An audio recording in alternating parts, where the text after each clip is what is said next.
This is going to be an example of a pushing assessment.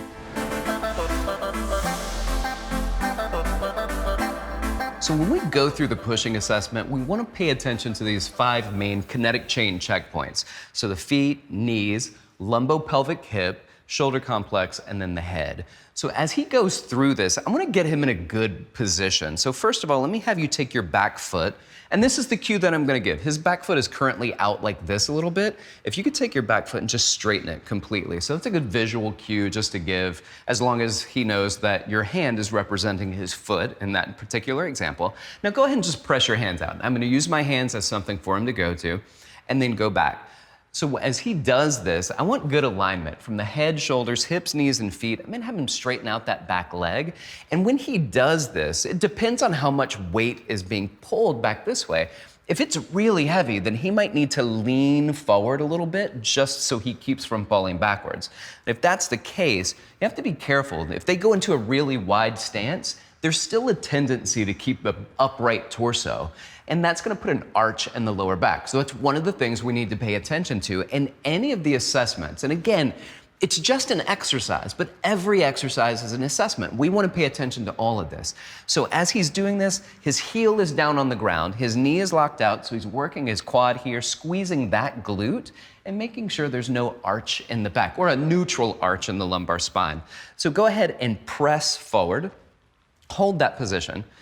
Common things that are going to happen when people go through this, and we'll start at the top, is there's a tendency when people do a pushing exercise for their heads to jut forward. So go ahead and just press out and jut your head forward towards me.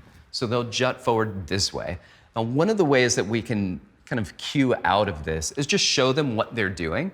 And I could say, hey, Jerry, right now your head's jutting forward. Just bring your chin back into that position. Perfect. So it's just a good visual cue for them to see. And then what we may also see, go ahead and bring the arms out, and as they push, you might see people's shoulders elevate. So go ahead and press forward and let your shoulders come up as you press out. Good. So again, another visual cue that I could give to him is I could say, hey, you're pulling up like this. Do you see my shoulders? Go ahead and just drop those shoulders down and take it back. Good. So again, visual cues so that they see what they're doing. They can't see themselves. So we have to be that representation for them. Again, now he's going to press out. As he presses out, there tends to be an arch in the back. So go ahead and press out and let your back arch as you're trying to push forward. And there, this happens quite a bit actually. And you can see the increased arch in the lumbar spine.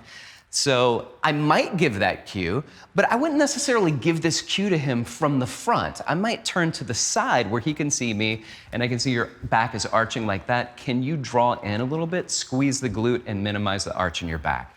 So again, he's got a vantage point where you can see it. Now, also for me as a practitioner, I don't want to look only from the front because I wouldn't have seen that. So I need to be mobile too and walk around my clients to make sure that they're staying in proper alignment. We stay with those 5 kinetic chain checkpoints: head, shoulders, hips, or lumbopelvic hip complex, knees, and feet. And of course, there's the foot that oftentimes turns out when people do these exercises. And what we would do is we simply go ahead and press out. He's got his feet turned out. I could give that cue that I gave to him before, or I might even give a tactile cue. So if I came around here and I went towards his foot, see how his foot is turning out a little bit? I might want his heel to move out so it keeps his foot in line. So I would say, do you feel my foot, my toe, right here on the side of your foot? Can you follow my toe? Perfect.